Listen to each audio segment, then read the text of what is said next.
Bismillahirrahmanirrahim. Assalamualaikum warahmatullahi wabarakatuh.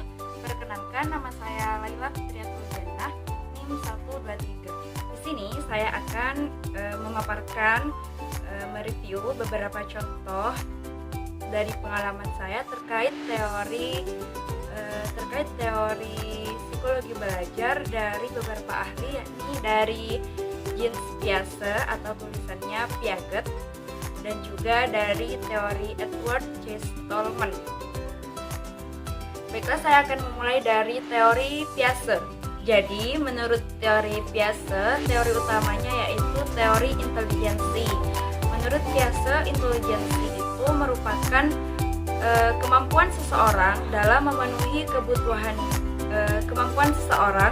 kebutuhannya dalam memecahkan problem solving dengan beradaptasi dengan lingkungan sekitarnya.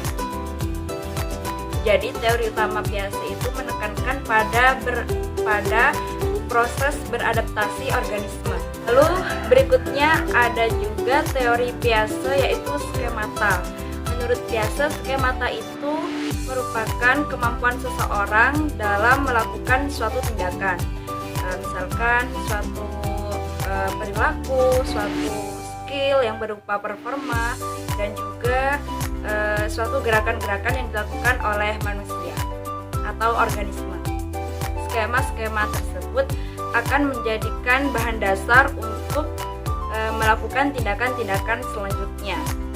Misal, kemampuan saya dalam memegang suatu benda atau membuka suatu benda, dan juga atau memotong suatu benda dan lain-lain sebagainya.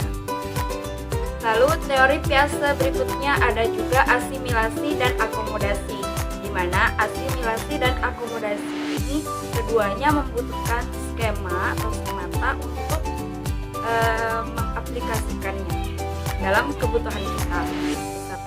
Jadi asimilasi merupakan suatu proses analisa dalam diri kita, di mana analisa tersebut dengan cara menyocokkan atau menyesuaikan skema-skema yang pernah kita lakukan sebelumnya terhadap kebutuhan yang sedang kita alami saat ini. Istilahnya, asimilasi ini merupakan proses penyocokkan, menganalisa terlebih dahulu tindakan seperti apa yang sekiranya sesuai atau sekiranya cocok dengan kebutuhan kita saat ini. Biasanya asimilasi ini melibatkan proses kognitif dalam otak kita. Maka berikutnya akan berlanjut dengan proses akomodasi, di mana akomodasi di sini yaitu proses mencoba-coba dari analisa yang telah kita lakukan yang meliputi kognitif kita. Jadi misalkan ketika kebutuhan saya hendak meminum air dalam botol, saya menggunakan analisa untuk membuka tutupnya. Kemudian akan ada proses akomodasi, yaitu mencoba-coba. Nah, dalam proses membuka tutup botol tersebut, saya mencoba memutarnya ke arah kiri atau ke arah kanan. Ketika dirasa ke arah kiri tidak bisa atau tidak berhasil, saya akan mencobanya ke arah kanan. Ketika saya memutarnya ke arah kanan, maka tutup tersebut berhasil dibuka. Nah, proses tersebut dinamakan dengan proses asimilasi dan akomodasi. Teori Piaget berikutnya ada yang dinamakan teori ekuilibrasi. Menurut Piaget, manusia tidak membutuhkan motivasi karena ada proses keinginan penyeimbangan dalam dirinya ketika manusia tersebut gagal. Jadi ketika manusia mengalami kegagalan, dia akan merasakan gejolak dalam dirinya untuk berusaha mencapai keberhasilan dari kegagalan tersebut dengan melalui proses asimilasi dan akomodasi yang membutuhkan skema-skema atau skemata. Sampai manusia tersebut dapat merasa lega atau merasa puas. Seperti contoh, ketika saya hendak ingin membuat dalgona cafe tanpa mixer, saya pertama kali saya mencobanya gagal. Dalgona yang saya bikin gak ngembang gitu. Jadi saya terus mencoba sampai akhirnya saya merasa berhasil dalam membuat dalgona cafe. Saya mencoba-coba dengan proses asimilasi dan akomodasi.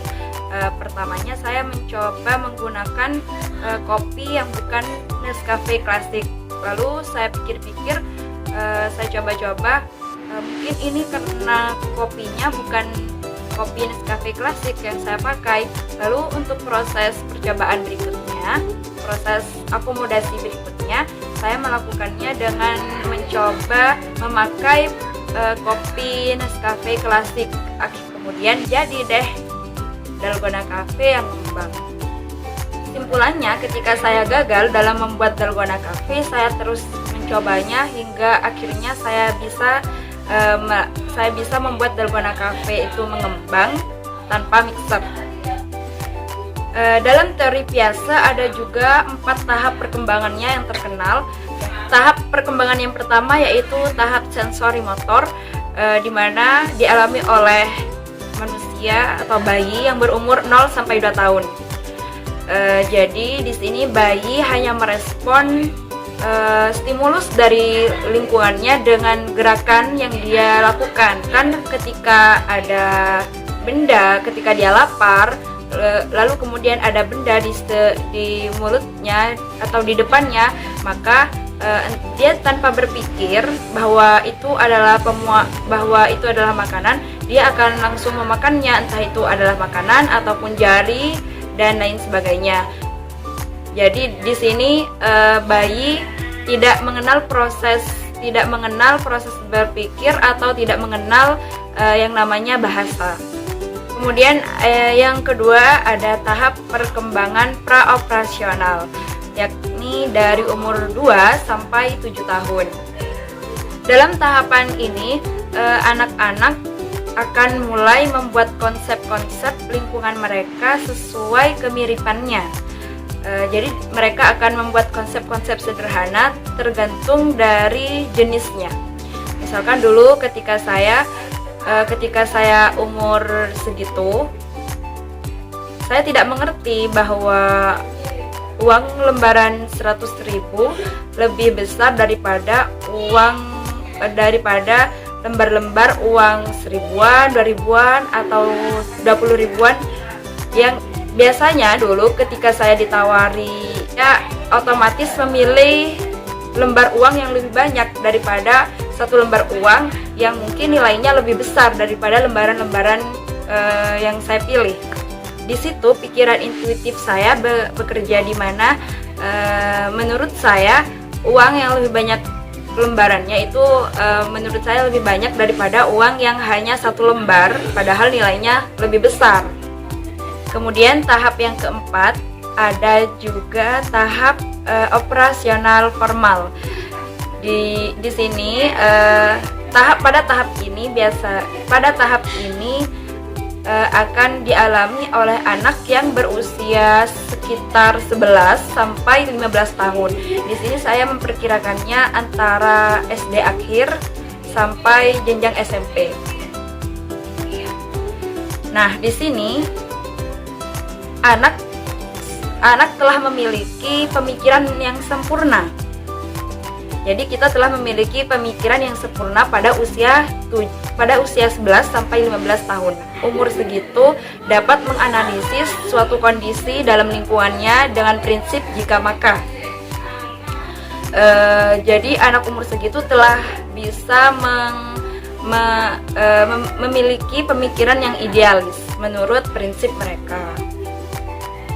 Ketika saya mendapatkan uang dan peralatan tulis saya tengah tidak lengkap, maka saya akan menggunakan uang tersebut untuk memenuhi kelengkapan alat tulis saya.